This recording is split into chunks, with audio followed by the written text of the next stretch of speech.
Doutor João Pedro, tudo bem? Boa tarde, doutor Márcio. Tudo ótimo aí, como vamos? Vamos caminhando, né? Ainda guardadinhos, né? Evitando aí o Covid.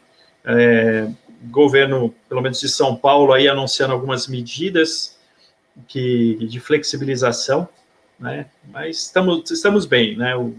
Estamos aqui entre amigos. Boa tarde para todo mundo. Deve ser tudo amigo ali que está entrando. Boa tarde, gente, aos participantes. Estou bem, João, espero que esteja bem também. Mesmo com essa flexibilização, a gente ainda vai segurar um pouquinho para ver como é que as coisas caminham. O pessoal que acabou de entrar na sala aqui, boa tarde, se puderem dar um feedback aí quanto a áudio, som, se está tudo em ordem, a gente agradece aí para que a gente possa daqui a pouco começar. Boa tarde, Caio, Tiago, tudo em ordem. O Caio disse, 2 Caios, Caio César, Caio Almeida, obrigado, Caio. Alexandre, boa tarde. Muita gente aqui entrando. Bia, Felipe, Janaína, Alexandre, por aí vai. Obrigado, gente. Matheus, eu nunca sei se é o Matheus de Portugal. Matheus, se for Matheus de PO da L'Oréal, pudesse manifestar, só para eu saber quem é. Se não for o Matheus de PO da L'Oréal em Portugal, prazer em conhecê-lo, Matheus, que não seria o Matheus de PO da L'Oréal. Muito bem. Bia, áudio e vídeo ok, muito bom, muito bom. A gente vai esperar aí 2 minutinhos para dar tempo do pessoal ir entrando, né? O webinar, ele tem aquele estigma, toda vez que você vai entrar, o computador começa a reiniciar, aquelas coisas que a gente sabe que acontece, então a gente vai segurar aqui um pouquinho para que todos possam aproveitar aqui.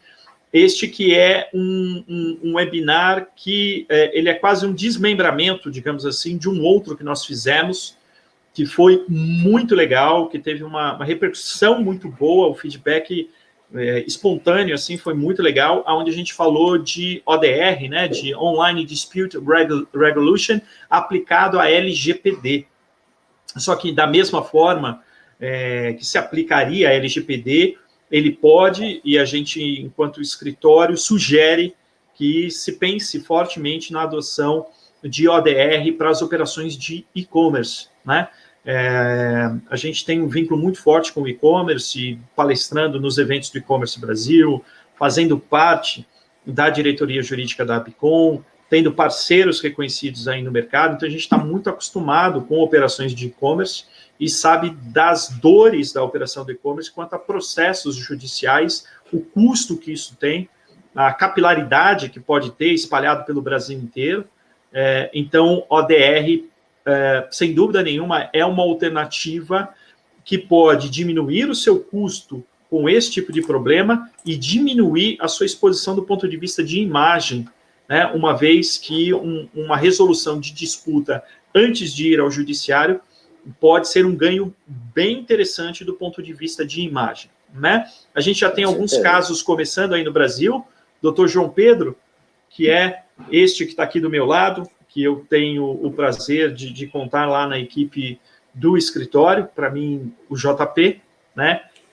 Um especialista aí no assunto, conduziu a primeira apresentação sobre o ODR e LGPD, e hoje vai conduzir aqui e vai nos explicar de forma detalhada a aplicação deste dispositivo, desse formato, melhor dizendo, de Online Dispute Resolution em operações de e-commerce, tá? Principalmente em operações de marketplace, ok? Acho que eu fiz uma introdução suficiente para esperar ali o tempo necessário para que o pessoal entrasse. Então, agora, João, é contigo. Muito obrigado pelo tempo, pela disponibilidade e espero que todos aproveitem. Perfeito, bom. Então, muito boa tarde aos presentes, ainda que virtualmente. Hoje a gente, como o Dr. Márcio já adiantou, a gente meio que continua o bate-papo que a gente teve há cerca de 10 ou 15 dias atrás, quando a gente falou de Online Dispute Resolution e Lei Geral de Proteção de Dados. Hoje a gente traz de novo essa temática da Online Dispute Resolution, mas aplicada ao e-commerce, aplicada também ao marketplace e a essas relações comerciais e consumeristas travadas no ambiente online. A problemática por trás dessa apresentação e por trás do interesse ou da necessidade da adoção da Online Dispute Resolution é basicamente a mesma para os dois casos. Então, quando a gente falou sobre a aplicação do ODR em causas relacionadas ao tratamento de dados pessoais, a gente destacou, primeiramente, o panorama do Poder Judiciário. E esse panorama do Poder Judiciário também é uma problemática quando a gente pensa em relações de consumo, quando a gente pensa em e-commerce, quando a gente pensa em marketplace. Segundo os dados da Justiça em números, né, o relatório que é elaborado ano a ano pelo Conselho Nacional de Justiça, segundo os dados do último relatório, aquele realizado em 2019, com base em dados de 2018, o Brasil conta com cerca de 78 milhões de processos em tramitação, como está demonstrado no gráfico aí. Então, a gente tem 78, ou a gente tinha em 2018, ou seja, hoje esse panorama é maior. A gente tinha já em 2018 78,7 milhões de processos em andamento, casos pendentes. É um volume gigantesco. O Brasil, com certeza, é um dos países no mundo que mais judicializa questões, que mais leva problemas para serem resolvidos de forma litigiosa, serem resolvidos pelo Poder Judiciário. Analisando melhor quais são os tipos de processo, as causas, as razões que levam as pessoas a buscar o Poder Judiciário, e aí também com dados extraídos diretamente do relatório Justiça em Números do Conselho Nacional de Justiça, a gente consegue extrair que grande parte das demandas da Justiça Estadual, e aí são as demandas que normalmente, normalmente as demandas relacionadas ao e-commerce, as relações de consumo são tratadas na Justiça Estadual pela competência. E analisando os dados da Justiça Estadual, a gente consegue ver que as duas primeiras causas, ou as duas causas que mais impactam o Poder Judiciário, tem a ver com obrigações e espécies de contratos e responsabilidade do fornecedor e indenização por dano moral, mas também material.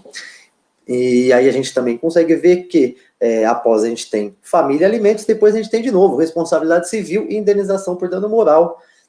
Ou seja, dos 5 tópicos mais questionados na Justiça Estadual, a gente tem ao menos 3 que se relacionam de alguma forma com o ambiente online, como as relações de consumo travadas em e-commerce, como a relação entre o marketplace e seus sellers, que seriam os pontos 1, 3 e 4 que estão aí.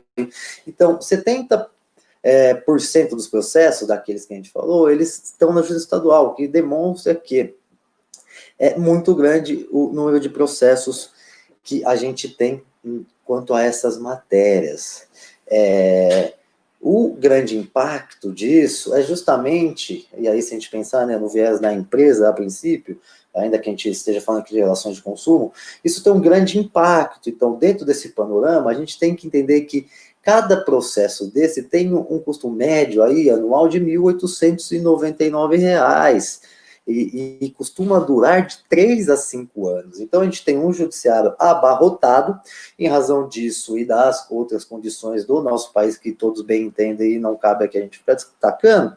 A gente tem um poder judiciário abarrotado, o que culmina em grandes custos aos litigantes e também culmina na demora na solução dos conflitos pelo Poder Judiciário. Então, para a solução de um caso simples, um caso de juizado especial, a gente tem a demora de 3 a 4 anos entre a inicial, a contestação, a sentença, o recurso, eventual recurso ao STJ, quando isso é possível. Então, os processos no Brasil, eles são caros, os processos no Brasil são demorados, isso causa uma ineficiência. Isso é um panorama que a gente está trazendo com dados de 2018, divulgados em 2019. Neste momento que a gente vive, esse momento de pandemia, dessa epidemia global da Covid-19, as relações online, as relações virtuais ganharam ainda mais importância. Então, se o e-commerce vem crescendo ano a ano, se o marketplace vem crescendo ano a ano, as pessoas já têm aderido a esse tipo de serviço, a esta modalidade de serviço, esses números tendem a aumentar e vem aumentando. A pandemia fez com que nós ficássemos isolados, ou a maioria de nós, aqueles que conseguiram ou conseguem ficar isolados, estão isolados. Isso faz com que isso gera um impacto no positivo ao comércio eletrônico, uma vez que as compras podem ser realizadas remotamente, sem contato com pessoas, de uma forma a garantir o isolamento das pessoas. Segundo os dados da ABCOM, Associação Brasileira de Comércio Eletrônico, alguns setores, varejistas inclusive, tiveram aumento de até 180% nas vendas online. E, no geral, o e-commerce, e aí saindo também dos varejistas, mas entrando nas outras esferas do comércio eletrônico, o e-commerce teve um incremento nas suas vendas de 30% a 40%, o que é ótimo para o setor, o que demonstra que a população está aderindo cada vez mais às compras remotas, às compras realizadas pelo ambiente online. Todavia, conhecendo o histórico nacional, conhecendo a tradição brasileira de judicialização de conflitos, né, de litigar, de buscar o poder judiciário, bem como os mecanismos que a gente tem no Brasil que facilitam o acesso ao judiciário, o que, de certo modo, é sempre bom, uma vez que a gente tem, por exemplo, os juizados especiais que não demandam recolhimento de custas, que permitem que algumas matérias ou algumas questões limitadas em valores sejam tratadas, inclusive, sem advogado. Isso faz com que o aumento dessas relações comerciais pela internet, o aumento de vendas ao e-commerce, o aumento de empresas e empresas que vendem online, que participam de marketplace, isso nos faz crer que após o momento da pandemia, e na verdade desde já, essas demandas, esse número de processos, essa judicialização seja ainda maior. Então, se a gente já tem a relação de consumo como um dos principais objetos de ação judicial, é evidente que o aumento das relações de consumo online vai fazer com que a gente tenha um aumento de disputas, um aumento de conflitos relacionados ao e-commerce. Da mesma forma, a pandemia, o isolamento que o mundo todo está passando nesse momento, fez com que muitas empresas, muitos fornecedores, ainda que de pequeno porte, ingressassem no ambiente online. Então, muita empresa que anteriormente não vendia online, teve que buscar meios de ou criar o seu e-commerce, ou ingressar em um marketplace para possibilitar a continuidade de suas atividades, mesmo no período de pandemia.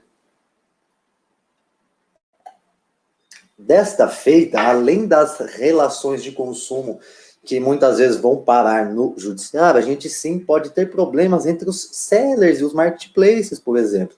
Problemas comerciais, a relação entre as partes, e o ingresso desses novos fornecedores no ambiente online para prestar suas vendas, para prestar o seu serviço, para viabilizar o seu negócio, pode causar, e provavelmente deve causar, um aumento de ações judiciais também nesse sentido. Então, a pandemia, por si só, já vai causar um grande aumento de ações do judiciário. A gente tem diversas alterações tributárias, trabalhistas, a gente tem questões relacionadas ao próprio isolamento sendo discutidas, questões relacionadas ao tratamento de dados pessoais, e muito provavelmente a gente vai ter muitos processos, muitas questões relacionadas às relações travadas no ambiente online, seja consumidor-fornecedor, seja consumidor e seller, seja o seller e o marketplace. E vivendo num país como o Brasil, em que o poder judiciário já é abarrotado, já tem essa característica de ser um poder muito demandado, das pessoas buscarem o poder judiciário para garantir os seus direitos, a gente precisa de soluções para evitar essa judicialização excessiva. Isso porque, no panorama de 2018, a gente já tinha processos caros, a gente já tinha processos com um longo tempo de duração, e muitas vezes com a solução ineficiente lá no fim. A partir desse momento onde tudo se dá online, onde as vendas online aumentam, as relações de consumo online aumentam, as relações comerciais travadas online aumentam, é evidente que a judicialização das questões, que já era excessiva, pode ser e deve ser ainda maior. Isso é um problema não só para o Poder Judiciário, mas em razão dos custos e da demora e inefetividade das soluções judiciais, isso é um problema para os próprios players do mercado, é um problema para os consumidores, é um problema que vai afetar tanto o grande e-commerce quanto o pequeno e-commerce, quanto o marketplace e seus sellers. Então, cabe não só ao Estado, não só ao Poder Judiciário, mas aos interessados, aos players, aos consumidores e suas associações, buscar mecanismos para evitar essa judicialização excessiva. E é disso que a gente vem tratar hoje. Um dos meios, das formas da gente evitar essa judicialização excessiva é justamente a adoção de métodos adequados de solução de conflitos, também conhecidos, ou anteriormente conhecidos como métodos alternativos de solução de conflito. E sobre isso eu deixei um destaque que eu achei bem interessante, que é: o sistema jurídico brasileiro precisou evoluir, buscar novos mecanismos jurídicos e implementar novas técnicas. Bons exemplos, tais como a Resolução 125 de 2010 do CNJ, o novo Código de Processo Civil, refletem uma nova ordem processual, na qual os meios consensuais devem ser amplamente usados e até obrigatórios na sistemática do processo, alterando a maneira convencional de se chegar à conclusão satisfativa da demanda. Bom, o que isso quer dizer? Esse abarrotamento judiciário, essa judicialização excessiva de disputas, de conflitos, não é uma preocupação recente. A gente já vem, por exemplo, com o exemplo do CNJ na sua resolução de 2010 e o próprio CPC de 2015, já trazem esses métodos adequados de conflito para o próprio Poder Judiciário. Isso tem o grande objetivo de evitar que tudo tenha que ser decidido por um juiz. Muitas das causas podem ser dirimidas de outra forma, podem ser dirimidas por meios mais adequados. Se a gente pensar bem, uma disputa envolvendo pequenas quantias, uma relação de consumo mesmo, que envolva aí R$100 de um produto, R$150 de um produto, a duração de um processo desse por 3, 4 anos para discutir uma questão ínfima, um valor ínfimo, causa mais prejuízo às partes, prejuízos financeiros, prejuízo contra a inefetividade, causa prejuízo ao Poder Judiciário, uma vez que a gente está utilizando aquela estrutura do Poder Judiciário, a gente está usando o trabalho dos serventuários, dos juízes, dos advogados, para questões que podiam ser dirimidas de outra forma. Então, o custo de um processo desse para a própria máquina pública é muito maior do que a própria questão a ser discutida. Então, tanto a resolução do CNJ e quanto ao CPC já vem trazendo, desde anos atrás, outras possibilidades, outras alternativas, os métodos adequados de solução de conflito. Para que fique ainda mais claro, é interessante que a gente entenda o que são os métodos adequados de solução de conflito.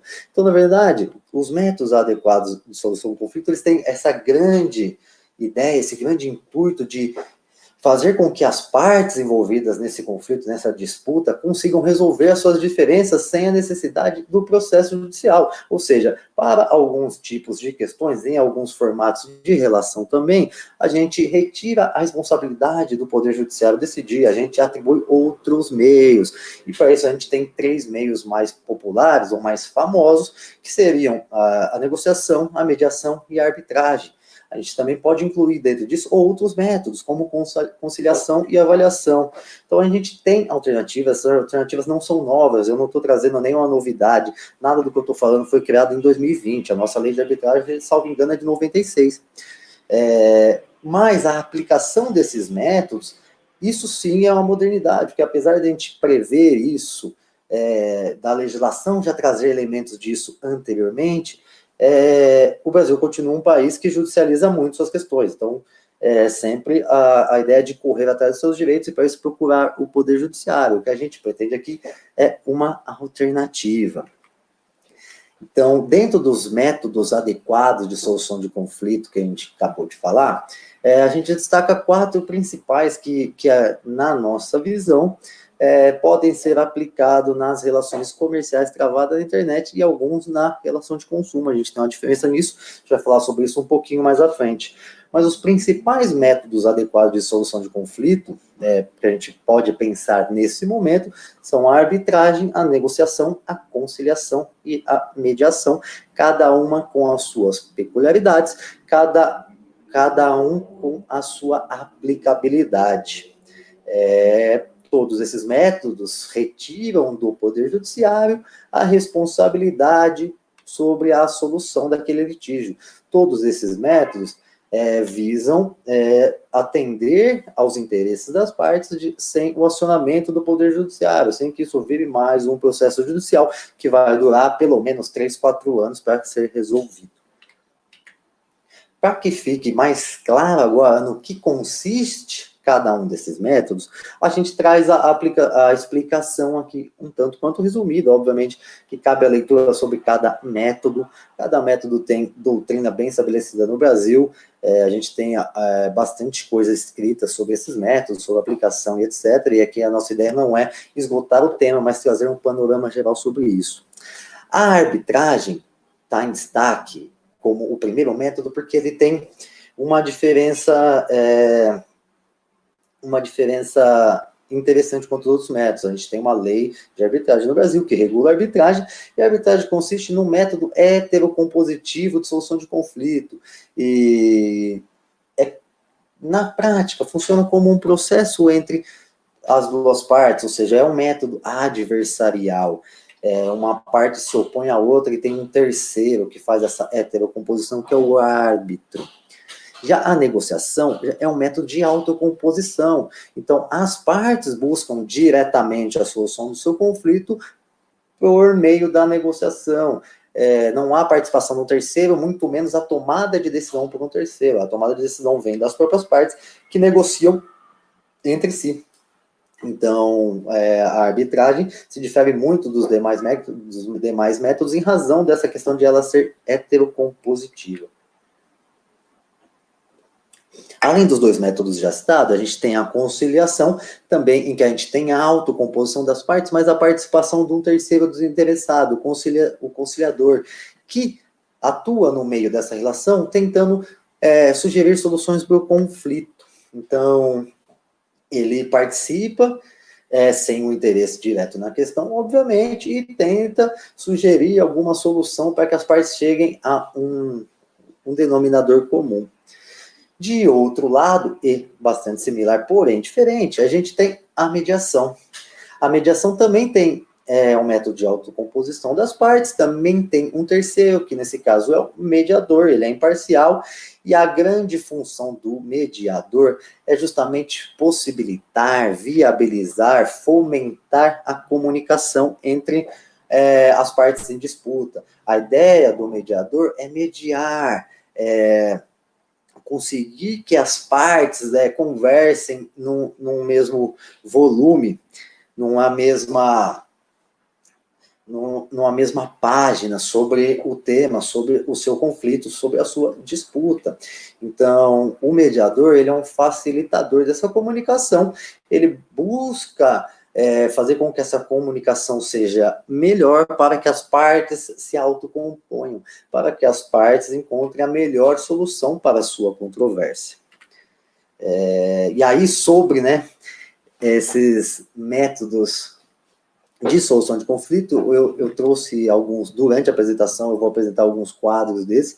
Esses quadros são do livro MESC, Meios Eletrônicos para Solucionar Conflitos, que é do Thomas Schmidt, Mário Magalhães e Diana Moore. É um livro muito interessante e trata especificamente sobre esse tema. Então, no quadro que a gente tem algumas características tanto da mediação, quanto da conciliação, quanto da arbitragem, que demonstram as suas diferenças e as vantagens de cada um desses métodos. Então, como a gente pode ver, quando a gente tem um processo, e aí entre aspas, porque não é um processo judicial, mas que tem a participação do terceiro, a decisão do terceiro nesse caso, como é a arbitragem, o árbitro em si, ele, por exemplo, ele dota de uma especialidade técnica no que vai ser discutível. Então, o papel neutro dele está em prover a decisão final compromissória. A lei de arbitragem prevê a sentença arbitral, que inclusive evita a rediscussão da matéria judiciária. E quem vai dar essa sentença arbitral é o árbitro da disputa, aquele árbitro que é nomeado pelas partes, que é indicado pelas partes, que tem o viés técnico. Isso é uma grande vantagem. A natureza do conflito, então, mais interessante para ser resolvido na arbitragem é justamente conflitos legais e técnicos, ou seja, quando a gente tem uma questão que envolva engenharia, que envolva questões técnicas de engenharia, em vez de levar o problema para o processo judicial, a gente poderia fazer uma convenção arbitral e levar para a arbitragem, para que isso seja julgado por técnicos, por pessoal que entenda de engenharia, pelo engenheiro a ser escolhido. Isso seria ótimo do ponto de vista que a gente evita decisões técnicas sobre um ente do Poder Judiciário, ou por um ente do Poder Judiciário. O juiz, assim como todo ser humano, não sabe de tudo. Muitas vezes vai basear a sua opinião naquele perito que ele confia, ou muitas vezes vai fazer a sua interpretação de provas que são eminentemente técnicas, o que muitas vezes não é interessante, o que muitas vezes faz com que a gente tenha decisões estapafúrdias. Então, e outra questão interessante da adoção da arbitragem, algumas hipóteses é que é irrelevante qual que é a relação das partes, e ela serve muito para relações que são de curto prazo. Quando a gente vai pensar em uma modalidade alternativa ou adequada de solução de conflito, que tem a participação do terceiro como facilitador da comunicação, e aí a gente pode colocar a mediação e a conciliação para reduzir a gente pode pensar tanto na mediação quanto na conciliação, que são parecidas nesse sentido. O terceiro, ele tem aquele papel de, no caso do conciliador, até fazer algumas propostas de solução do conflito, do mediador de facilitar essa comunicação. A grande atuação do terceiro, então, desse neutro, desse terceiro desinteressado, de um lado, viabilizar a comunicação, e de outro até propor sugestões. Ele não tem a prerrogativa de obrigar as partes, obviamente, muito menos de decidir o conflito, mas o conciliador pode propor soluções, enquanto o mediador vai facilitar o diálogo. E esse tipo de medida, esse tipo de método é muito interessante quando a gente vai discutir questões fáticas. Quando a gente vai discutir fatos, um bom mediador, um bom conciliador, ele trabalha para entender também da onde vem a dor da pessoa, a questão do iceberg. Então, muitas vezes, quando a gente tem uma disputa, quando a gente tem um conflito e até um processo judicial, o que é emanado, o que é exarado, o que sai da pessoa é só a ponta do iceberg. Muitas vezes, a insatisfação dela não está na ponta do iceberg, naquilo que ela diz que está em satisfação. Muitas vezes, a insatisfação está abaixo, assim como o iceberg. Então, muitas vezes, a gente vê a ponta do iceberg, pode ser pequena, mas embaixo d'água a gente tem um grande volume de questões. Então, ao trabalhar em cima dessa melhoria da comunicação, ao propor ideias, entender as partes, né, nessa viabilização desses métodos de autocomposição, a gente consegue chegar em outras questões além daquelas apontadas efetivamente. Então, a pessoa pode reclamar do fornecimento de um produto ou serviço, mas, na verdade, o que ela não gostou não foi o problema no produto ou serviço. O que mais deixou ela descontente foi a atitude da empresa em respondê-la no seu contato inicial. E isso é bom, essas medidas como mediação e conciliação, elas são boas para aquelas relações duradouras a longo prazo, elas ajudam a solucionar o conflito sem grandes perdas na relação entre as partes, sem grandes impactos, e às vezes até melhorando o impacto ou a imagem da empresa na solução do litígio. Já naqueles processos que envolvem a exclusiva autocomposição das partes, ou seja, a negociação, por exemplo, em que a gente não tem o terceiro, ela também é interessante para conflitos baseados em fatos, aí a gente não vai entrar em questão técnica, então já que eu vou negociar diretamente com aquela pessoa, com aquela empresa, com o marketplace contra o seller, o consumidor contra o e-commerce, a gente vai trabalhar em negociação, a gente não tem que entrar muito em questões jurídicas, a gente já vai sair do campo, não, a gente vai discutir fatos. Para isso, a gente precisa de uma relação interessante entre as partes, que as partes consigam negociar, é o primeiro ponto. A depender do calor, da temperatura da relação e do problema, a negociação fica inviável, a comunicação fica inviável, e para isso a mediação vai ser mais interessante, porque o mediador está justamente para equilibrar, para baixar essa temperatura, para viabilizar o diálogo. Quando a relação das partes ela é um pouco melhor, quando a relação das partes ainda é um tanto quanto saudável, a negociação pode ser um ótimo método, e ela também, uma boa negociação, ou pelo menos a boa condução do processo de negociação, ajuda na relação entre essas partes, ajuda a manter a relação, ajuda às vezes até a melhorar a relação. Então a gente tem essas diferenças, né, na característica de cada método adequado de solução de conflito e na sua aplicação, onde é mais interessante aplicar qual método. Pensando agora nas vantagens, ou até, né, nas características desses métodos, a gente trouxe outro quadro também do mesmo livro que eu citei, que é muito interessante. Então, esse quadro, ele demonstra os objetivos da parte e os procedimentos de métodos adequados de solução de conflitos e até que ponto cada método desse serve para atingir o objetivo. Então, por exemplo, quando a gente tem o objetivo da parte, seja do consumidor, seja do seller, seja do e-commerce, seja do marketplace, quando o objetivo é a redução do custo, a gente tem a negociação como o melhor método. Obviamente, não tem custo, é uma parte negociando direto com a outra. Isso pode ser feito de forma gratuita, pode ser feito conversando, pode ser feito por e-mail, por WhatsApp, de N maneiras. A mediação, a gente já tem uma boa questão em relação ao custo, porque a gente vai precisar do mediador, mas ainda tem um terceiro envolvido, um terceiro desinteressado, isso pode ensejar algum custo. Já a arbitragem tradicional, ela costuma ser um procedimento caro. Costuma ser um procedimento que demanda custos. Então, pensando em redução de custos, talvez a arbitragem tradicional, e esse é um destaque importante, não seja o mais viável. Já o processo é sempre o mais custoso dentre essas 4 opções, uma vez que o processo vai demandar muitas vezes que a parte tenha um advogado, vai demandar muitas vezes recolhimento de custos, vai demandar muitas vezes realização de perícia nos termos que o perito ainda, quanto a valores, vai determinar muitas vezes preparo de recurso e outras custas, ainda tem a questão do prazo, manutenção do processo, depois a execução da decisão, ou seja, o processo, pensando em redução de custos, perde para todos esses. A velocidade na solução, ou a eficácia, né, nessa solução, também é parecida entre os 3 métodos citados aí no quadro. Então, a gente tem, por exemplo, a negociação e a mediação, elas provavelmente atendam ao objetivo de uma solução rápida, a arbitragem ainda mais, porque pode ser convencionado o prazo, e se não for convencionado, o prazo, salvo engano, para a sentença vai ser de 6 meses, no máximo, a partir do começo do processo arbitral, procedimento arbitral. Então, outro ponto que tem muita vantagem desses métodos contra o processo judicial é o prazo.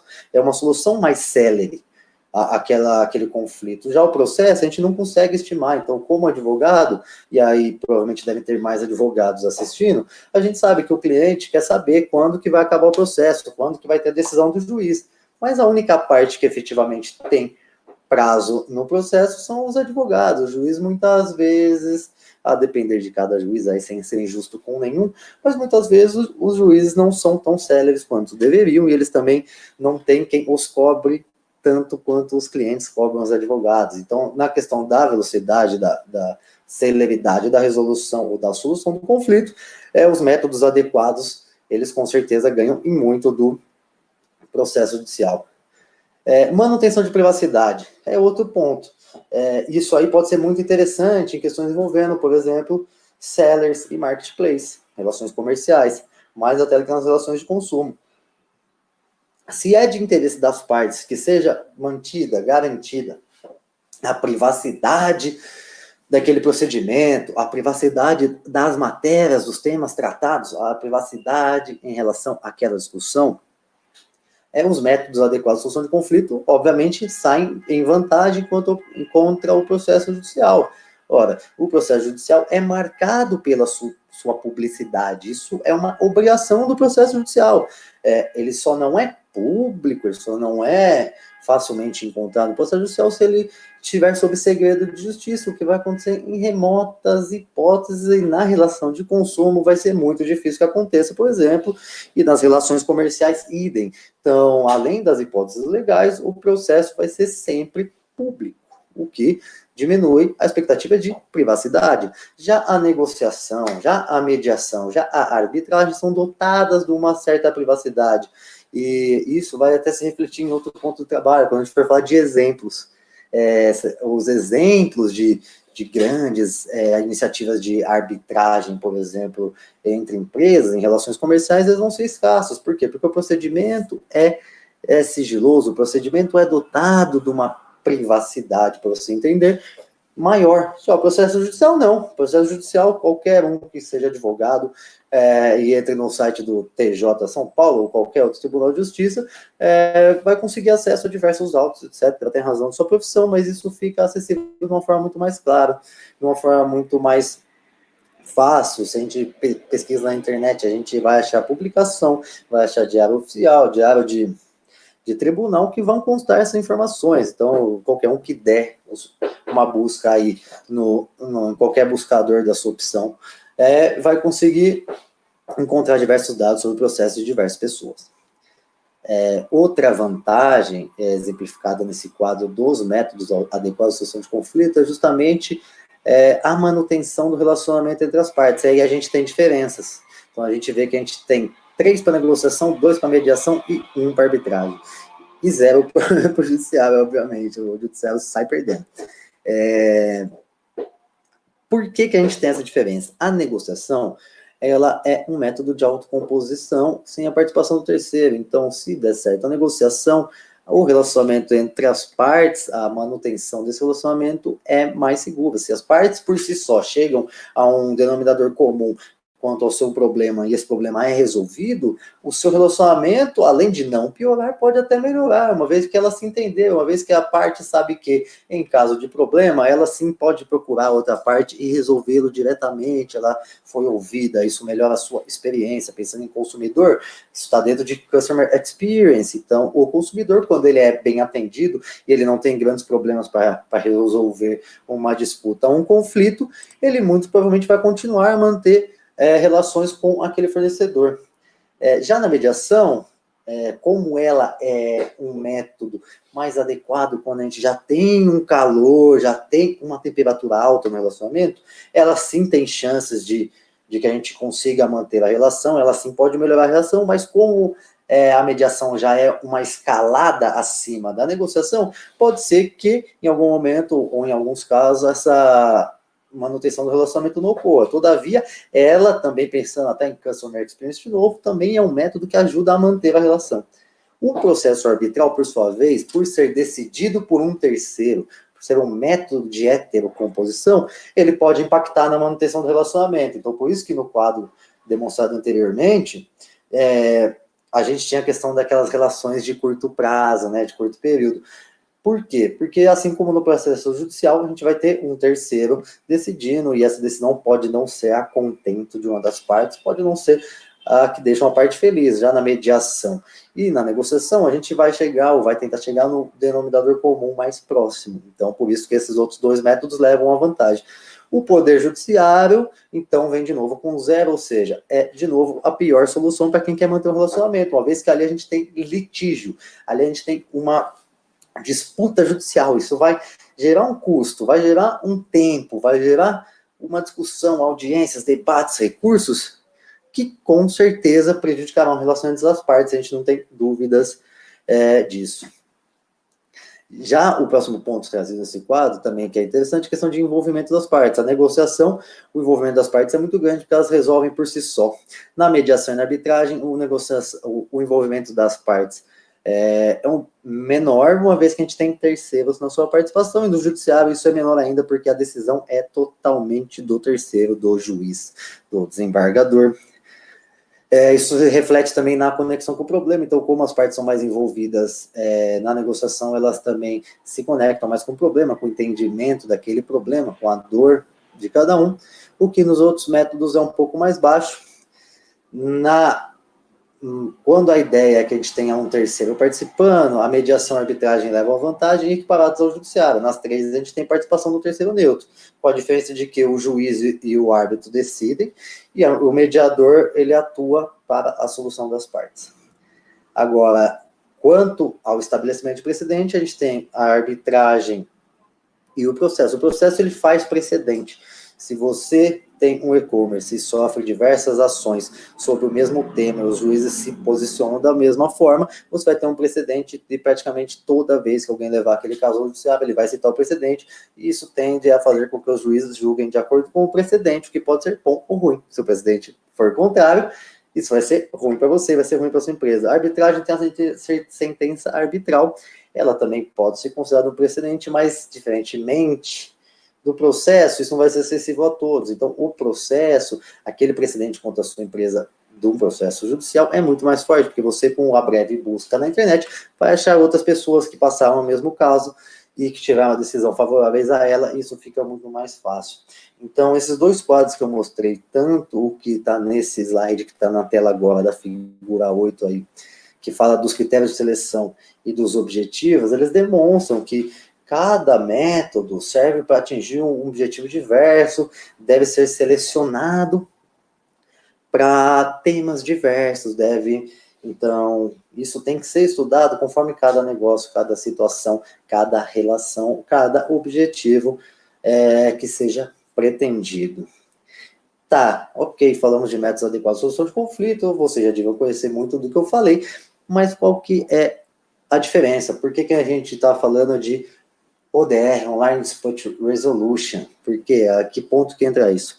Bom, Online Dispute Resolution, ou a solução de disputas online, solução de conflitos online, nada mais é do que utilizar os meios, né, os mecanismos de tecnologia da informação e comunicação para aplicar esses métodos, ou seja, como está aí na citação, a ideia é utilizar as inovações tecnológicas, utilizar as facilidades que a tecnologia nos traz para que a gente solucione conflitos pelos métodos adequados. E na realidade de e-commerce, na realidade de relação de consumo online, na realidade de marketplace e seller, isso pode ser muito interessante.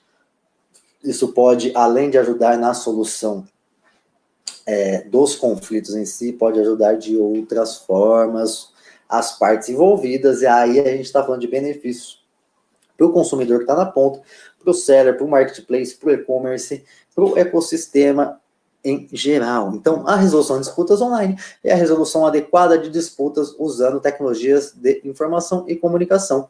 Esse mecanismo contém um conjunto sintético de procedimentos variados, desde tomada de decisões automatizadas até o envolvimento do contratante independente, aí seria aquele terceiro desinteressado, com o objetivo de chegar a um acordo entre as partes em disputas. Então, a grande ideia por trás do que a gente está conversando aqui, a gente vai continuar conversando, é justamente trazer esses métodos adequados de solução de conflito, que já facilitam muito a solução de diversas controvérsias, para o ambiente online, para uma forma facilitada, e pensando e contextualizando com nossos dias atuais, essa solução é ainda mais importante, até porque ainda que a gente esteja começando a falar sobre medidas de relaxamento do isolamento, a pandemia, os efeitos da pandemia continuarão sendo sentidos pelos próximos anos, talvez, ou até que a gente tenha uma vacina. Então, é interessante que a gente já pense em novos meios de viabilizar a solução de conflitos, não só pelas questões relacionadas a custos, mas por questões além disso, como questões relacionadas à imagem das empresas, à efetividade das soluções, ao melhor atendimento ao seu consumidor. Vale dizer, e aí eu já adiantei lá atrás, então desde 96 a gente já tem métodos online de solução de conflitos. No Brasil, em 96 a gente já tinha a lei de arbitragem, mas ela não é uma lei que fala de arbitragem online, obviamente.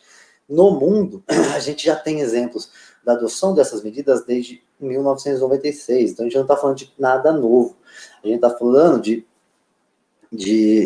coisas que já acontecem há muito tempo. O que a gente traz de novo é essa aplicação no Brasil. A aplicação no Brasil, ela ainda, dessas medidas de Online Dispute Resolution, apesar de ter crescido consideravelmente nos últimos anos, a gente tem ótimas iniciativas, ainda não é um ponto de destaque. A gente viu lá no começo da apresentação que a gente continua judicializando questões em excesso. Então, a Online Dispute Resolution, ou esses métodos de solução de conflitos online, eles podem e devem ser mais utilizados no país. E isso é benéfico para todos, para o consumidor, para o vendedor, para o marketplace, para o e-commerce e para o próprio Estado, que tende a ter menos casos, menos dispêndio com a máquina pública para a solução de conflitos, muitas vezes solucionáveis de outra forma.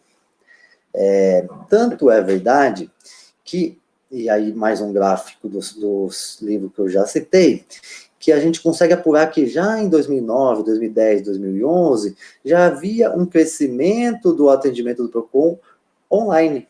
Então, o PROCON, ele faz aquela conciliação ali, aquele procedimento administrativo, que também é um método adequado, alternativa de resolução de conflito, uma vez que o conflito, quando resolvido no PROCON, ele deixa de se tornar um processo judicial, e esse crescimento, e o crescimento do interesse pela solução desse conflito online já conseguia ser notado em 2009. Então, em 2009, a gente tinha uma parte pequena dos atendimentos, ou da origem dessas reclamações online. Já em 2010, isso aumentou, e já em 2011, já praticamente se equiparou ao atendimento presencial e ao atendimento por telefone. Isso são dados que estão 9 anos para trás. Hoje, com certeza, até por a gente possuir outros meios, outras plataformas, com certeza esse número de reclamações online ou dessas disputas online é muito maior. Mas se lá em 2011 a gente já tinha esse crescimento, é evidente de que hoje em dia isso é muito mais aceito, isso é muito mais entendido pelos próprios consumidores, e por isso também se torna mais interessante para a gente. Pensando nas relações que a gente está tratando, a gente tem que fazer uma distinção entre a relação comercial, por exemplo, que a gente tem de um seller com o marketplace, e a relação de consumo, porque são duas relações diferentes. A gente pode pensar em duas principais formas, e aí a gente tem uma grande diferença. Então, a primeira seria a solução das disputas por meio de uma arbitragem online, o que é a melhor aplicação para sellers e marketplaces em conflito, e também a solução de disputas por métodos de autocomposição online, como a negociação viabilizada pela tecnologia da informação, a mediação e a conciliação. Então, dentro dessas 4 formas aí desses 4 métodos de solução adequados de conflito, a gente consegue destacar, a princípio, esses 2 grandes campos, e aí a gente tem que fazer uma diferença. Mas isso vai ficar no próximo slide. Para que seja representado, para que fique mais fácil o entendimento de como se dá esse tipo de solução de disputas online dispute resolution, essa aplicação do método adequado de solução de conflito pelas vias online, pelas vias tecnológicas, a gente traz aqui um exemplo de uma resolução de conflitos automática. Então, o consumidor faz a sua reclamação online. Perdão, consumidor não, porque a gente tem arbitragem no fim da linha e para o consumidor não se aplica, isso a gente vai falar já já. Mas, por exemplo, a gente tem uma relação entre o seller e o marketplace. E o seller, descontente com algum problema na plataforma, descontente com algum ocorrido ali na plataforma do marketplace, ele registra a sua reclamação online. Isso é enviado para o marketplace. O marketplace entra em negociação com esse seller. Olha, eu acho que é assim, eu acho que é assado. A gente tem um acordo? Bom, caso a gente tenha um acordo, solucionamos o problema já no primeiro nível. Negociação, autocomposição direta. Ótimo. Caso encerrado, não resolvemos. A autocomposição direta, a autocomposição natural não deu certo. Isso é escalado, a gente vai incluir um mediador. Então, poxa, os ânimos estão exaltados, o seller teve prejuízos nas suas vendas, ele ficou sem a loja dele ali no ar, sem os seus produtos no ar durante 2 dias, isso impactou ele está muito bravo, a gente precisa escalar isso, o acordo direto, a negociação não é suficiente, a gente escala isso para mediação, a gente coloca um terceiro desinteressado que vai trabalhar nessa equalização da comunicação, vai trabalhar facilitando que as partes consigam chegar a um denominador comum. Poxa, entrou ali o mediador, entendeu o que as partes estão, entendeu as dores das partes, trabalhou para conseguir equalizar essa comunicação. A gente tem um acordo? Perfeito, caso encerrado, ótimo. Mais um caso que não foi para o judiciário, está resolvido o seu problema, você fica feliz, eu fico feliz, você continua no meu marketplace, e é ótimo. Não resolveu, a gente vai ter que escalar mais uma vez. Poxa, a gente já tentou negociar diretamente, a gente já tentou negociar com a ajuda de um terceiro, a gente vai escalar isso para onde é possível. Arbitragem. É uma relação comercial, a gente tem a gente faz um compromisso arbitral, isso já estava previsto no nosso contrato. Vamos levar para a arbitragem online. E ali a gente tem um terceiro também neutro, muitas vezes técnico, não, por exemplo, a grande discussão, o ponto-chave da discussão que a gente não conseguiu resolver em negociação nem mediação é de quem que é a responsabilidade técnica pela indisponibilidade dos meus produtos da minha loja. quem melhor do que para resolver isso do que alguém técnico, de alguém que entenda da tecnologia da informação, de alguém que entenda dos meandros do funcionamento do marketplace para decidir de forma desinteressada. Então, em vez de eu trazer um juiz que manja muito de direito, que conhece o direito civil de cabo a rabo, que sabe o direito eclesiástico, que sabe do direito de Portugal, e nada disso me ajuda a resolver um problema técnico, eu trago um técnico como árbitro e falo, ó, isso aqui é o meu ponto de vista, isso aqui é o ponto de vista dele, esses são meus argumentos, aquele é seu argumento, e o técnico, o árbitro, aquele que dotado da tecnicidade necessária para entender e solucionar o conflito, toma a decisão, e a gente tem o encerramento, de novo, da questão sem acionar o Poder Judiciário. Esse é um desenho ideal, é um desenho aí geral de como funciona. A gente poderia, por exemplo, ter nessa primeira fase uma tomada de decisão automática. Então, registrada a reclamação, ela está até certo valor, ela trata de certa matéria, a gente costuma receber esse tipo de reclamação dos nossos sellers, a gente resolve com base em decisão automatizada, cumprir os requisitos, eu atendo ali o desejo dele, eu atendo a reclamação dele, a gente resolve ali, não conseguir resolver automatizadamente, eu escalo isso para participação da mediação, ou até para uma negociação humana, para uma negociação entre as partes. Mas isso seria uma ordem dos fatores de ir escalando, e que demonstra que os métodos em si, eles não andam separadamente, eles podem andar em conjunto, a gente pode pensar em níveis, e para quem está nesse tipo de mercado, que tem saque, etc., sabe que a gente, às vezes, tem que escalar os níveis, dependendo da criticidade, dependendo da discussão, e esse seria um desenho muito interessante nessa ideia de escalonamento. Uma parte interessante e muito importante dessa ODR, da Online Dispute Resolution, dos métodos online para a solução de conflito, é justamente os meios de viabilizar o contato entre as partes. E aí a tecnologia sai na frente, a tecnologia em meios da pandemia facilita muito. Por exemplo, um problema que eu tenho agora, ou em alguma relação de consumo, ou eu como seller tenho com o meu marketplace, se eu precisasse de uma reunião presencial para solucionar isso, se eu precisasse ir até o fórum, participar de uma audiência para solucionar isso, eu não conseguiria uma solução célere. Eu precisaria esperar a pandemia baixar, eu precisaria esperar uma vacina, eu precisaria esperar, eu não conseguiria resolver isso desde já, eu não conseguia resolver isso trabalhando em home office. Eu estou em home office, por exemplo, infelizmente não é o caso, mas eu estou em home office na praia. O meu problema é ter que resolver em São Paulo, ter que resolver no Rio de Janeiro, ter que resolver em Minas Gerais. Como é que eu vou fazer isso em meio à pandemia? Isolamento, restrição de movimentação.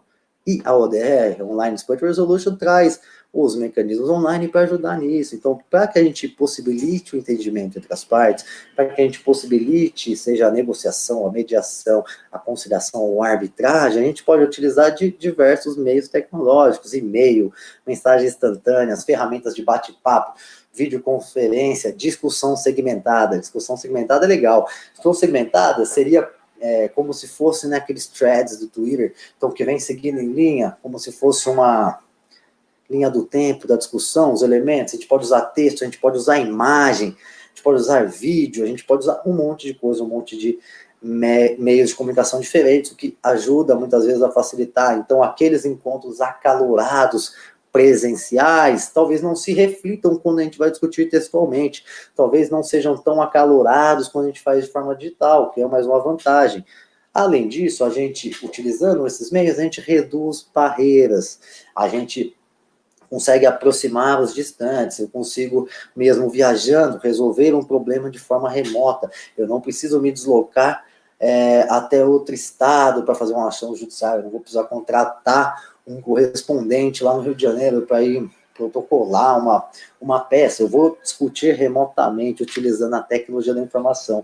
Então, a aplicação dos métodos adequados à solução do conflito no ambiente online, ela traz vantagens nesse sentido, ela pode ajudar a facilitar a comunicação, ela pode diminuir barreiras físicas, barreiras de distância, diminuir custos também nesse sentido. Eu não tenho que pegar meu carro, ou uma condução, ou um avião para ir em outro estado, outra cidade.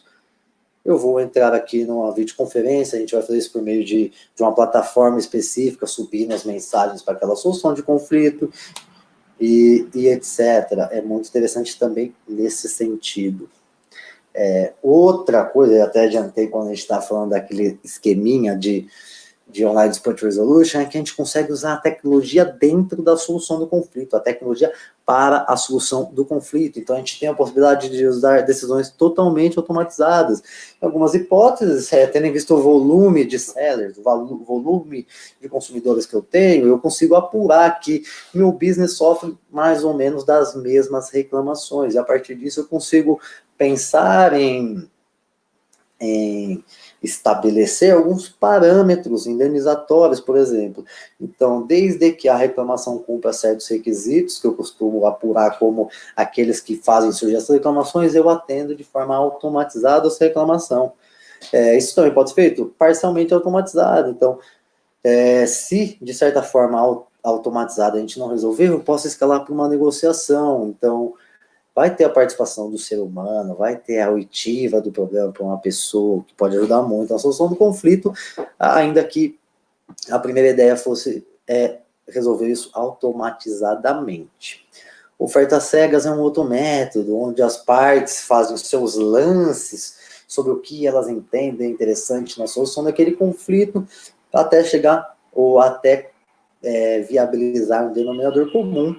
A gente também tem a utilização da tecnologia para viabilizar a autocomposição entre as partes, então conseguir colocar o e-commerce, o seller, direto em contato com o consumidor para negociar.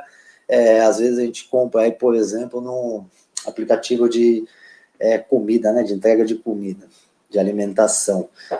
Muitas vezes, e aí eu posso dizer com experiência própria, eu já tive problema em entregas de produto que não veio, de produto que foi cobrado a mais, de produto que veio errado, e você já consegue solucionar isso muito rapidamente pelo próprio aplicativo. Você vai reclamar ali, às vezes o aplicativo consegue essa verificação e já te estorna, já te resolve. Quando isso não é possível, ele já te põe em contato por um número neutro, o número dele com o vendedor, para você resolver isso diretamente. Então, você consegue aproximar essas partes de uma forma digital. Às vezes você não sabe nem onde fica o restaurante. Porém, por meio da tecnologia, você tem aquele contato rápido, aquele contato fácil, seja pela mensagem, por uma ligação telefônica. Além disso, a ODR também pode ser aproveitada com uma autocomposição assistida. A gente consegue incluir um árbitro que esteja em outro país, se a gente quiser, que esteja em outro estado para participar daquela discussão. A gente consegue incluir um mediador nessa autocomposição assistida também por meio da tecnologia, quebrando barreiras físicas de distância, por exemplo, e reduzindo custos. Então, eu consigo que aquele terceiro desinteressado participe da minha solução de conflito, mesmo de forma remota, usando a tecnologia. Então, é mais um exemplo de como isso pode ser interessante. Tanto é verdade que a gente traz aqui alguns exemplos, tá? Sobre onde isso é aplicado, como isso é aplicado. Eu não me alonguei muito nos exemplos dessa vez.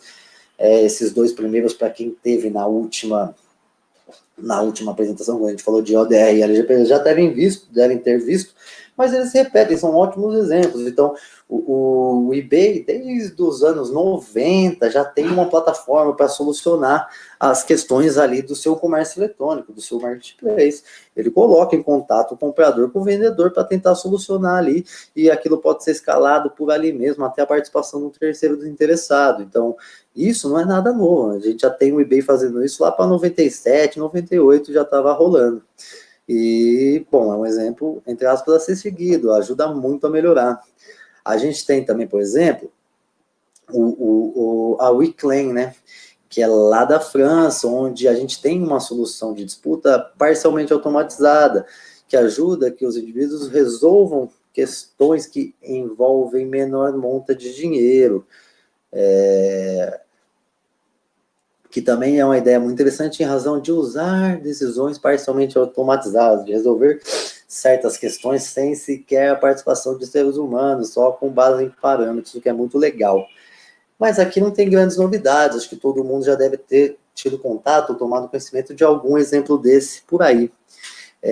Para essa apresentação, o mais interessante eu acho que é esse exemplo, que é a aplicação do Online Dispute Resolution em questões comerciais, em questões empresariais. É evidente que, como eu citei já lá atrás, e até quando a gente falou, né, daqueles objetivos de cada método de adequada solução de conflito, as relações comerciais que não são decididas no Poder Judiciário, elas com certeza são dotadas de maior privacidade. Com certeza, quando da adoção dessas medidas, um dos objetivos é garantir que não sejam expostas essas questões ao público em geral. Então, é até difícil a gente conseguir dar exemplos específicos, mas o caso da General Electric, da GE, é muito marcante, é muito emblemático nesse sentido. Então, a GE, ela mantém, ou ao menos mantinha, né, uma plataforma de online dispute resolution, que também tem uma metodologia de negociação automatizada, que as partes envolvidas fazem os lances ali num primeiro momento para resolver o conflito. Caso isso não seja possível, a negociação é escalada para que exista um árbitro participando disso. E aí a gente não é negociação, né? A questão é escalada para que um terceiro dotado de requisitos técnicos, muitas vezes, porque a gente vai estar numa relação comercial, numa relação empresarial, para que esse terceiro decida, mas a gente pode pensar em mediação também e nos outros métodos, mas para que esse terceiro decida sem a necessidade de audiência presencial a situação pela própria plataforma. E aí a gente tem um quesito muito importante. Então, a gente sabe que no Brasil os procedimentos arbitrais são caros, na maioria das vezes, a gente tem um elevado custo para manter isso, então isso faz que muitas vezes as questões não sejam levadas ao procedimento arbitral,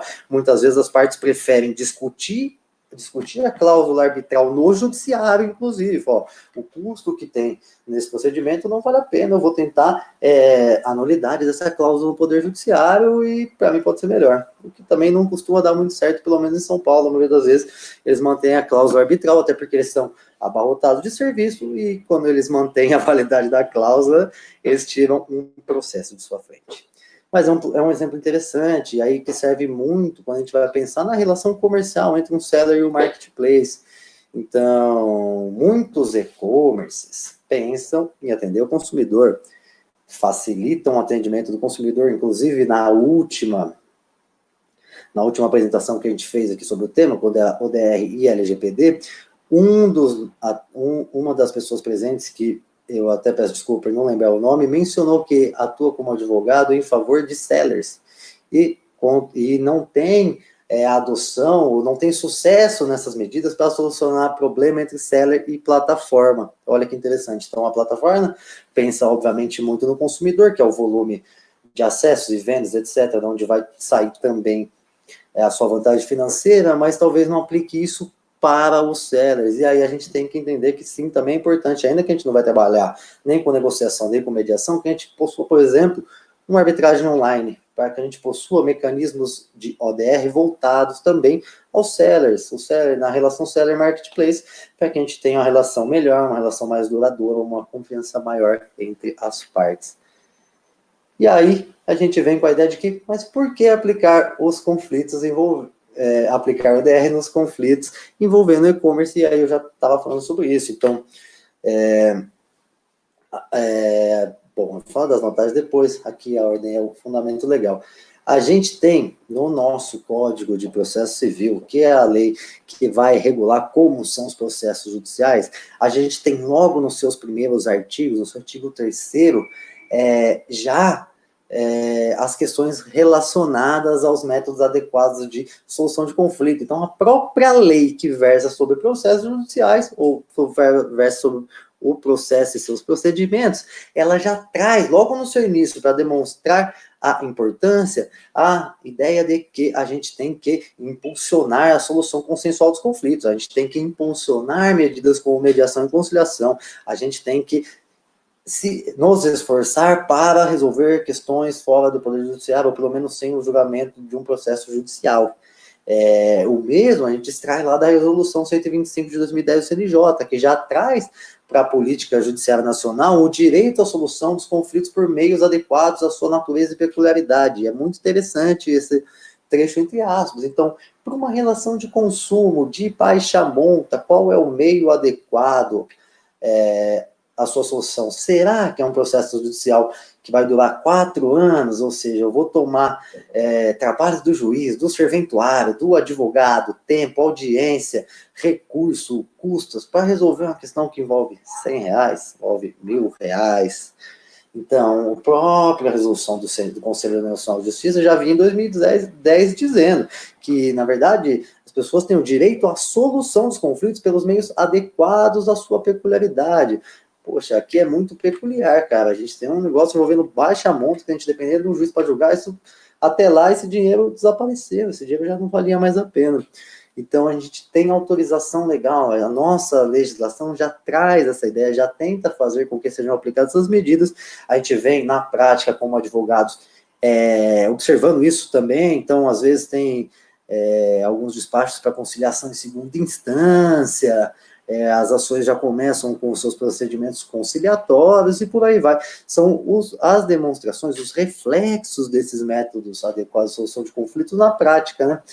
Isso já vem sendo uma realidade e, na verdade, eu acho que a grande questão que a gente tem é que os entes privados também devem buscar essas soluções por si só e não ficar nessa interdependência do Poder Judiciário, até porque a dependência do Estado no Brasil, em que pese eu entenda que ele tenha grande importância e eu sou amplamente favorável à sua atuação, a dependência do Estado no Brasil costuma causar mais descontentamento do que contentamento dos interessados.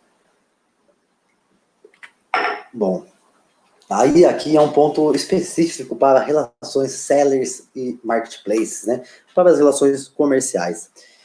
A gente falou lá dos métodos de solução de conflito, a gente falou arbitragem, mediação, conciliação e negociação.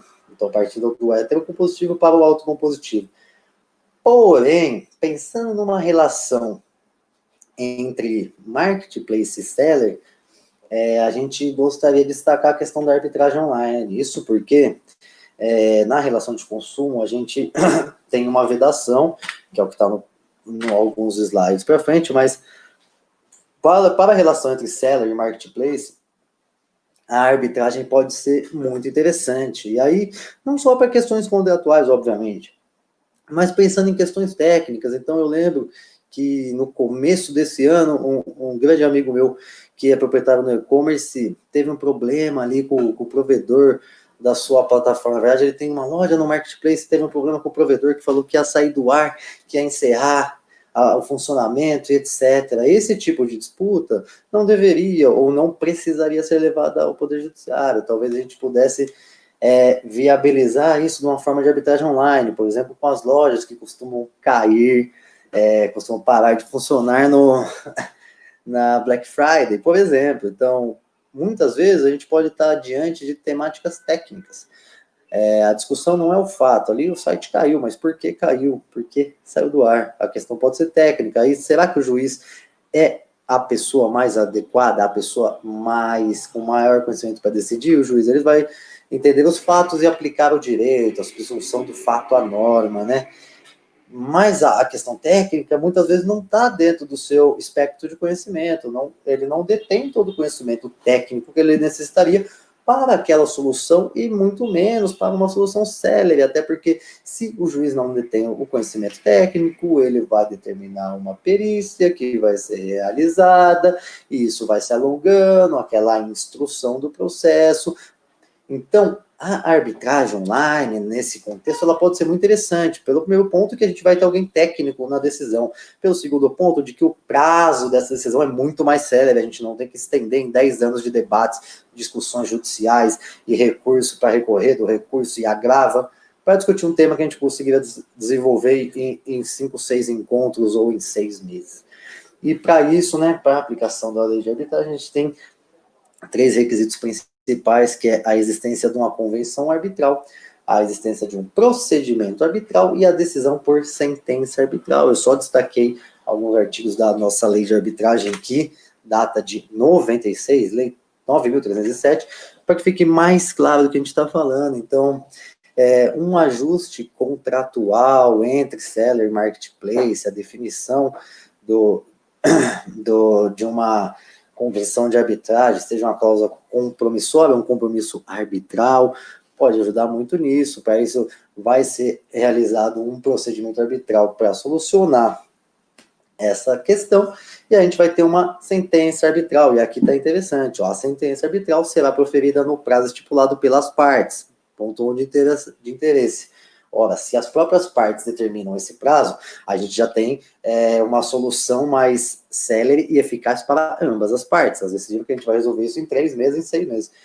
Se isso não for decidido, não for convencionado pelas partes, o prazo para apresentação da sentença é de 6 meses contado da instituição da arbitragem ou da substituição do árbitro. Olha que legal. Então, a gente tem, entre aspas, aí um prazo definido pela lei para o fim do processo, o que não vai acontecer. Em 6 meses, no processo judicial do Brasil, você não tem a decisão final. É praticamente impossível, se não for 100% impossível. Então, um processo que vai discutir uma matéria judicial que a gente vai ter um conflito a ser resolvido por um juiz nunca vai durar só 6 meses. Dependendo do lugar onde se você tiver que distribuir esse processo em razão da competência, em 6 meses você mal citou a outra parte.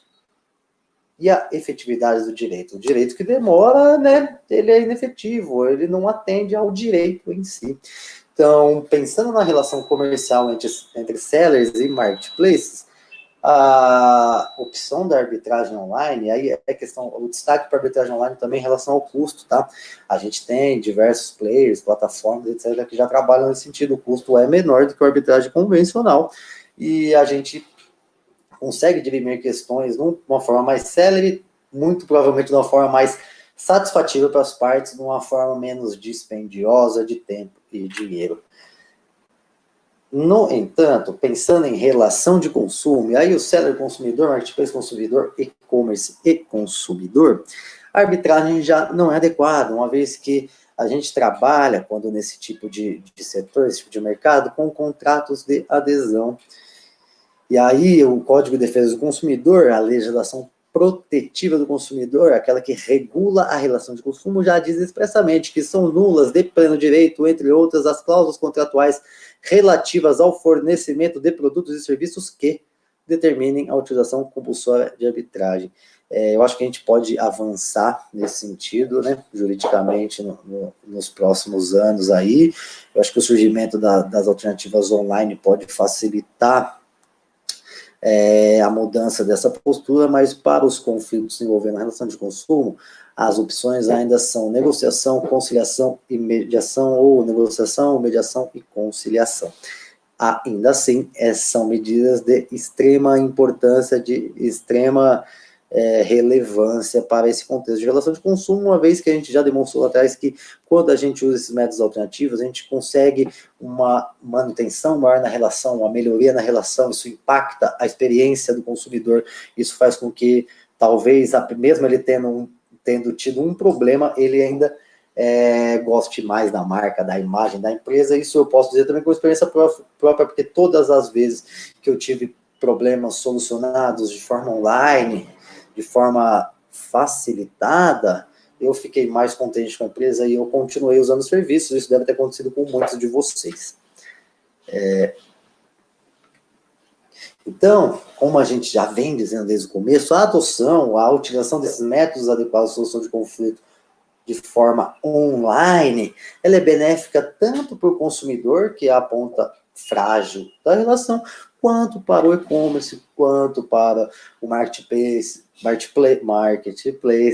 quanto para o seller e, obviamente, para o poder público que se aproveita dessas partes estarem resolvendo seus problemas de forma autônoma, sem a necessidade de movimentar a máquina pública.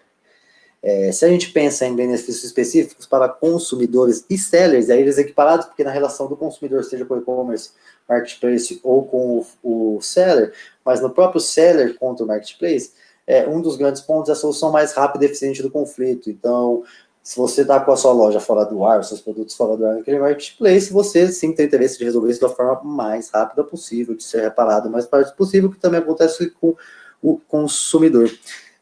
Também tem a maior conscientização e empoderamento do consumidor quanto aos seus direitos. Então, ao entender, ao viabilizar isso, a gente tem também uma tomada de consciência maior, o que é muito bom. E a questão do custo, a gente não vai precisar ficar acionando os advogados, pagando custos, esperando tempos, manutenção de processo, contratando correspondente, produzindo prova e etc., para resolver a questão, reduz custo para todo mundo. Pensando também em empresas, o seller entra de novo, né, em marketplace e e-commerce, a gente tem redução do custo, a gente tem a melhoria na confiança do público externo. Então, ao resolver a questão de uma forma facilitada, de uma forma rápida, de uma forma acessível, de uma forma não litigiosa, ou seja, sem conflitos mais duros, a gente tem uma uma melhora na confiança do público, a gente melhora a imagem da empresa, a gente entende também a melhoria dos nossos processos. Então, ao captar dados que vêm nas diversas reclamações recebidas e viabilizar soluções para essas reclamações e atender aquelas reclamações, a gente consegue extrair dados interessantes para o negócio. Olha, estou tendo muito problema com tal e tal processo meu aqui dentro. Isso se dá em razão de tal e tal, e o descontentamento é tal e tal. E a partir disso a gente consegue entender melhor o negócio e melhorar as coisas na sua raiz, o que vai evitar o surgimento de novas demandas iguais. A imagem também das empresas, com certeza, sai melhor disso tudo, uma disputa bem resolvida, talvez seja, em muitas hipóteses, até melhor que a prestação do bom serviço. A prestação do bom serviço é obrigação, uma disputa bem resolvida, ou resolvida de forma célere e eficaz, nem sempre acontece, né? Então, a gente está melhorando a imagem da empresa, e pensando, né, em questões técnicas, a gente tem a possibilidade da decisão por um árbitro especialista na área de conflito, e isso é um grande destaque para relações que envolvem tecnologia, para que a gente não tenha que levar para o poder judiciário, para o juiz julgar questões que estão fora da sua área de conhecimento.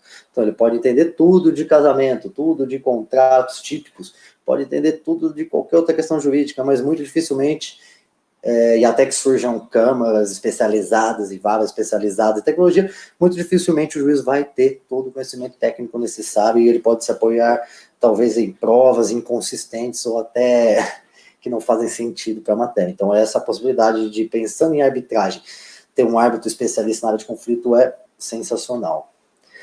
Aqui é mais um daqueles quadros com diversos benefícios que a gente também pode pensar, e é mais, na verdade, para ilustrar, mas a maior satisfação quanto ao resultado, menor rotatividade, em alguns casos, né, de consumidor, por exemplo, maior perda de consumidores. A gente pode, por exemplo, em negociação, mediação e conciliação, chegar em soluções criativas, é o que eu falei do iceberg. Então, muitas vezes, o cara está te dando um descontentamento quanto a um valor, mas o que machucou ele, a dor dele, o motivo dele ir atrás do judiciário não está no valor em si, foi no atendimento mal feito, foi em alguma coisa, outra coisa que ele não gostou, e a gente consegue, a partir disso, extrair soluções criativas, fazer um agrado para aquele consumidor. Eu mesmo conheço um cliente do escritório, que é um e-commerce, que tem uma campanha específica justamente para a melhoria de relacionamento com alguns clientes que tiveram problemas nas suas compras. Então, para esses clientes, eles adotam algumas soluções criativas para solucionar esse problema, e o cliente sai mais feliz do que se ele só tivesse recebido o produto dentro da sua prazo de entrega. Olha que legal. A gente tem a celeridade da decisão, a gente tem melhoria no custo, a gente tem maior adesão à solução, ou seja, quando o juiz terceiro decide, ele impõe, ele manda, o máximo que você pode fazer é recorrer até onde der para recorrer. Depois disso, está decidido e já era. Já pensando em métodos alternativos adequados à solução de conflito viabilizados de forma online, a gente tem uma maior adesão à solução, porque muitos desses métodos são de autocomposição, conciliação, mediação e negociação, por exemplo. Então, ao negociar a solução, a adesão com certeza é maior, diferente do processo que o juiz vai condenar e você vai correr mais 5 anos atrás do cumprimento daquela sentença. E além de outros, então, menos conflitos futuros. É outro ponto muito interessante. Ao entender o negócio, ao entender os problemas, ao entender as insatisfações, você melhora processos, você soluciona o problema na raiz e tem menos conflitos futuros. Então, eu acho que fica bem claro, né, os benefícios. Aqui a gente traz também benefícios em números, para quem ainda não entendeu, para quem ainda não concorda que pode ser benéfico, a gente tem também números. Então, o eBay afirma que tem 80% dos casos resolvidos em autocomposição, na primeira fase lá do seu sistema. O Mercado Livre também declara que 98,9% dos conflitos são resolvidos sem a necessidade de acionamento do Poder Judiciário. E aqui cabe a vírgula. Na última apresentação, um dos presentes afirmou que era advogado de sellers contra o Mercado Livre, e as disputas entre seller e o Mercado Livre não tinham essa mesma taxa de solução. Então, é por isso que a gente fala que também devem ser adotados métodos adequados de solução de conflito online, ou online dispute resolution, para questões envolvendo questões comerciais e não só para questões consumeristas. A adoção desses métodos vai além e é proveitosa também nessas outras hipóteses. Já um outro exemplo da plataforma pública do consumidor.gov.br é que 99% de reclamações feitas no site são respondidas antes do prazo que é concedido para a empresa. Então, a empresa tem 10 dias para responder, mas 99% das questões são respondidas em 7 dias. Olha que legal. Isso demonstra que a gente tem o quê? Uma celeridade, uma eficiência muito maior. Você distribui um processo judicial hoje, sabe o que aconteceu em 7 dias? Nada. O processo ele foi determinado um juiz ali no sorteio, ele nem deu andamento, ainda não saiu nem a citação. A outra parte não sabe que está sendo processado em 7 dias. Já nessas plataformas, você faz a notificação e o cara tem ali 10 dias para responder, ele responde até antes. Por quê? Porque uma boa, uma célere, uma eficaz resposta ajuda a melhorar a imagem da empresa, ajuda a manter o consumidor, ajuda indiretamente a aumentar suas vendas.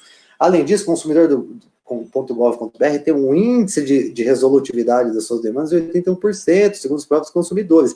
E a nota dada das empresas que atendem por lá varia, na média, entre 3,3 e 5, nota máxima. Então, a gente tem, sim, muitos benefícios aqui, pensando em relação de consumo, obviamente, que a gente não tem dados, assim, estatísticos tão acessíveis quanto as relações comerciais, uma vez que uma das grandes vantagens desses métodos é também a privacidade dos envolvidos. Aí, pensando em questões práticas, aí pensando em marketplace, em e-commerce, nos fornecedores, a utilização desses métodos é mais fácil para esse setor, uma vez que a sua atividade se desenvolve online. O consumidor chegou ali online. A venda é viabilizada pela internet online. Você já detém, ou já deve deter, fornecedores ou até equipe de desenvolvimento. Você já tem conhecimento técnico, você já tem o site, já tem a plataforma, já tem o aplicativo. Então, desenvolver os métodos online de solução de conflito e incluí-los dentro da sua prática é muito mais simples, diferente do que alguém que só trabalha no ramo físico e queira passar a sua solução de conflito para o método online. A relação é travada online e é uma ótima medida que elas sejam resolvidas, que sejam resolvidas as controvérsias também online. Não faz sentido eu fazer toda a compra, todo o processo, cadastro, compra, pagamento online, e na hora de eu precisar do problema, eu tenho que ir num lugar físico resolver com um representante que não entende bulhufas do que aconteceu. Já para o consumidor, isso também é obviamente interessante, ele tem uma solução mais célere, ele tem uma viabilidade, um menor custo, uma acessibilidade.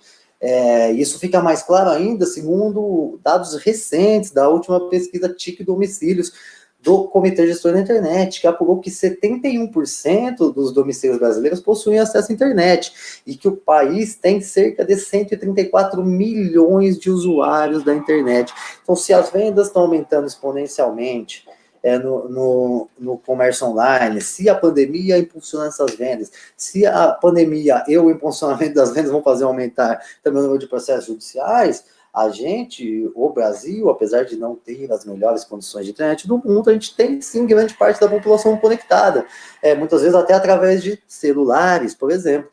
A gente tem 134 milhões de usuários, não, 134 milhões de pessoas que poderiam ter grande parte dos seus problemas, principalmente relacionados à relação de consumo, a marketplaces e e-commerce, resolvidos de forma online. Então, os dados do país também apontam que a adoção dessas medidas, além de benéfica, é também um passo para o futuro. Provavelmente o que a gente está tratando aqui seja uma realidade muito em breve. Então, eu espero que tenha ficado claro o que a gente tratou aqui hoje. Assim eu encerro a apresentação e agora eu vou abrir para que vocês, para responder algumas perguntas para vocês, tá bom? Eu acho que eu tirei tudo aqui, o slide eu posso voltá-lo para vocês não terem que ficar com a minha cara desse tamanho, mas a gente pode responder algumas perguntas aqui.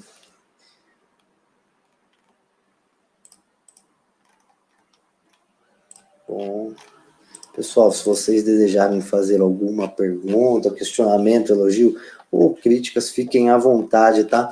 A gente tem o chat público aí, eu não sei como isso está aparecendo para vocês, mas eu vi que bastante gente já se manifestou, então se vocês tiverem alguma dúvida a ser respondida, perfeito.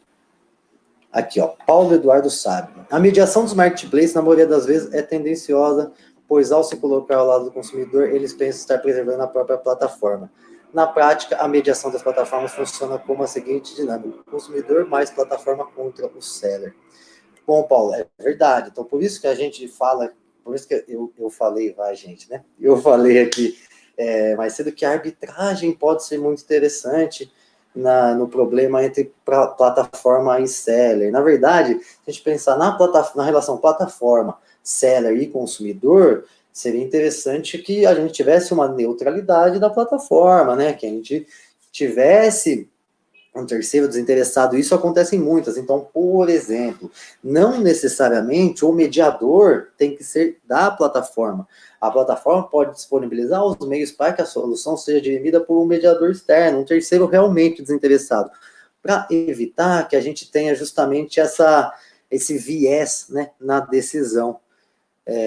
Então, é evidente, a ideia de adoção desses mecanismos que a gente propõe, que a gente conversou aqui hoje, é justamente para que a gente tenha decisões íntegras. A ideia não é favorecer nenhum lado nem o outro, porque assim a gente foge muito da real intenção, que é solucionar o conflito. O conflito, principalmente quando a gente fala de métodos adequados de solução de conflito, a ideia é que a gente tenha, sempre que possível, autocomposição. E a autocomposição depende do entendimento das partes do denominador comum. Muitas vezes, uma parte abre mão de um pouco e a outra parte abre mão de outro pouco. E assim a gente chega no denominador. Se eu quiser 100% do meu interesse, eu não vou atender 100% do interesse do outro. Isso foi apontado também na última apresentação, essa questão da plataforma não ter a mesma posição ou a mesma atuação em fase de ambas as partes, o que é ruim e o que também desvirtua o próprio instituto. Então, é um requisito, um primordial que o mediador seja um terceiro desinteressado, ainda que seja a plataforma, esse terceiro tem que ter uma visão externa, né? Que ela tenha, por exemplo, uma parceria,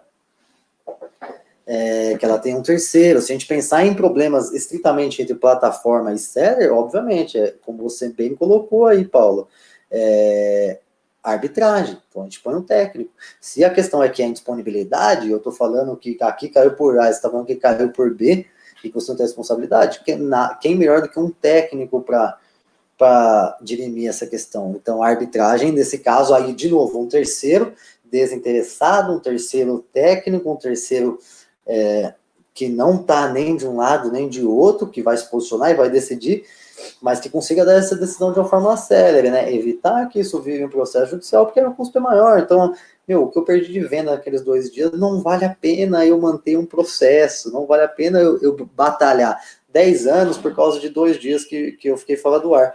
E aí, isso faz, inclusive, que as pessoas deixem de buscar seus direitos muitas vezes. Então, uma medida proativa que seria muito bom é que, sim, que essas pendências fossem dirimidas por arbitragem. Então, foi justamente essa sugestão que eu fiz, pensando em seller e plataforma, a arbitragem online, e aí online pela facilidade, pela redução do custo, etc., seria muito boa para evitar problemas e também causa melhora. Então, por exemplo, a gente está numa época que muitas empresas que atuavam única e exclusivamente nos meios físicos estão repassando para os meios online, de modo que é interessante, até perdi a linha do que eu dizia, mas a gente tem muitas empresas que estão agora chegando no ambiente online, e isso vai gerar muito ruído, vai gerar muito problema. Então, para que o marketplace continue, né, a atrair essas empresas físicas, esses comércios físicos para o seu ambiente online, é interessante que ele tenha um bom atendimento para a solução de conflitos com seus próprios sellers, sob pena dos sellers também migrarem para outras plataformas, outras ideias de negócio. Espero que eu tenha respondido aí a sua dúvida. Bom, Mário Gonçalves Barros. As defesas em juizados do marketplace são geralmente consistentes e inexistentes, pois ao invés de formar a defesa ativa e motivada, só fazem imputar aos parceiros a responsabilidade pela transação comercial. Com certeza, a gente tem justamente essa questão. Então, ele pode se colocar como mero intermediador e, a partir disso, tentar a exclusão da sua responsabilidade, mas a gente sabe que quando se tratando de relação de consumo, a gente tem questões relacionadas à cadeia de fornecedor, a gente tem entendimentos diversos sobre essa temática, e, na verdade, ao adotar os métodos adequados de solução de conflito, a gente evita que isso chegue ao judiciário. Então, às vezes, é a questão da ponta do iceberg, às vezes a questão não está no valor, não está no que a gente está tratando no processo, vai estar em outras problemáticas, outras soluções. Então, aquela questão que a gente falou lá para o fim da apresentação, que a gente falou de soluções criativas, está inclusive dentro disso. Muitas das vezes, ao adotar esses métodos adequados de solução de conflito, isso aproxima as partes, aproxima o seller da plataforma, aproxima o consumidor de ambos. Traz, né, uma perspectiva mais próxima, que faz com que a gente tenha outros meios de decidir, não só indenização para cá, indenização para lá. Muitas vezes a gente... E aí o exemplo do cliente que eu dei, o cliente tem um procedimento de que, para alguns casos em que o problema é grave, com o cliente, por exemplo, atraso na mercadoria, que é muito importante, numa roupa, num vestido e etc., e aí eles veem que aquilo gerou um ruído, um descontentamento, que eles entendem que é sua própria falha, eles podem resolver isso de uma forma criativa, por exemplo, fazendo um mimo para esse consumidor, né, dando uma vantagem por alguma coisa específica, personalizada, o que retira aquela ideia distante que a gente tem de grandes marketplaces e grandes e-commerce. Aí o Mário diz aqui, né, ao marketplace, creio que não importa se contam as condenações dos honorários recebíveis e honorários dos recebíveis, com certeza. Porém, Mário, é o que eu falei, a gente ainda foca muito em questões pecuniárias, né, valores. Ele desconta, ele tem a fonte, para ele vale a pena assumir, porque... Só que é o seguinte, acho que mais do que as condenações relacionadas a esse tema, mais do que a questão monetária envolvida, a imagem, a experiência dos usuários vem ganhando cada vez mais importância. Então, a gente não pode reduzir o nosso pensamento, muito menos como empresa, apenas às questões monetárias. A gente tem que entender que grande parte do valor da empresa também está na sua imagem, e agora isso fica muito mais claro em tempos que a gente trava tudo online, o atendimento, a experiência do usuário, a experiência do consumidor ganha cada vez mais importância, tanto que a gente vê dia a dia as empresas, mesmo as mais tradicionais, desenvolvendo novos meios, desenvolvendo novos processos, procedimentos para melhorar a experiência do usuário. E uma célere e eficaz solução de conflitos está dentro dessas medidas que são interessantes para que a gente melhora a experiência do usuário. Eu costumo usar bastante aplicativo para pedir comida, e todas as vezes que eu tenho problema, eu sinalizo ali, e todas as vezes que eu tive que sinalizar, o meu problema foi resolvido de forma célere, em menos de 20 minutos. E lógico, são poucos valores, mas se eu pago R$100 numa comida para me entregar aqui, e ela não chega, ou ela vem errada, ela vem menos, ela vem outra coisa, nada impediria que eu criasse e entrasse com um processo judicial só para resolver isso. E ainda tentariam uns danos morais, como muito acontece nas relações de consumo. E quando a gente resolve isso de uma forma séria, em 20 minutos, a plataforma te dá atenção, te coloca em contato, o fornecedor te dá atenção, a gente evita tudo isso. Então, um problema que era de R$60, R$100, você leva para o judiciário, tem o custo do processo, tem o dano moral que eventualmente dá, a gente perdeu ali vários R$1.000, sendo que a gente podia ter resolvido em 20 minutos com métodos adequados, solução de conflito no ambiente online, nosso Online Dispute Resolution. Eu encerro por aqui a apresentação, para não tomar mais o tempo dos presentes. Eu agradeço enormemente a presença de todos, eu agradeço o espaço do Dr. Márcio, sempre... uma última aqui, do Mário. Doutor, opinião sobre os litigantes contumazes? Bom, o Rio de Janeiro ele tem um grande problema nessas relações de consumo, mas muito se dá em razão também do posicionamento do Poder Judiciário, que muitas vezes acata ações um tanto quanto questionáveis, principalmente questão de dano moral. Eu não vou entrar muito no mérito, mas sim é uma questão complicada, e eu acho que a adoção desses métodos de online dispute resolution pode ajudar muito em evitar, ou pelo menos em apontar de quem realmente está interessado na solução do problema e quem vê o processo judicial como uma máquina caça-níquel. Então, qualquer coisa que não acontece, eu estou pedindo 5 mil de danos morais, se deu, se não deu, eu não perdi nada. Quando a gente adota essas medidas alternativas de solução de conflito, a gente com certeza faz com que as demandas, muitas das demandas reais sejam resolvidas extrajudicialmente. A gente consegue destacar ainda mais do judiciário a participação, a existência desses litigantes contumazes.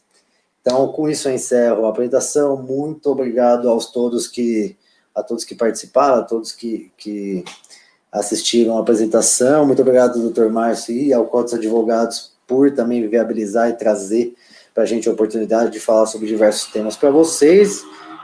Fiquem ligados nas redes sociais aí do escritório, LinkedIn principalmente, tem bastante coisa acontecendo. Para quem gosta das questões que envolvem os negócios digitais, cyber law, proteção de dados, tributação de empresas de tecnologia e serviços e produtos afins, para quem gosta dessas temáticas de novos direitos, para quem gosta de Open Bank e novas tecnologias e tudo que vem na vanguarda aí, mantenham-se então ligados nas nossas redes sociais. É sempre um prazer poder fazer esse tipo de apresentação e muito obrigado a todos os presentes novamente.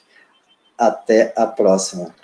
Até mais, pessoal. Estava por aqui ouvindo. Agradeço imensamente a participação de vocês. Doutor João Pedro, muito obrigado pela aula mais uma vez. Forte abraço a todos.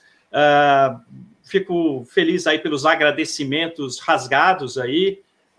Então, gente, por favor, mantenham-se aí salvos dessa pandemia toda. Fiquem em casa. Um ótimo final de semana para todos. Um abraço. Abraço. Tchau, tchau.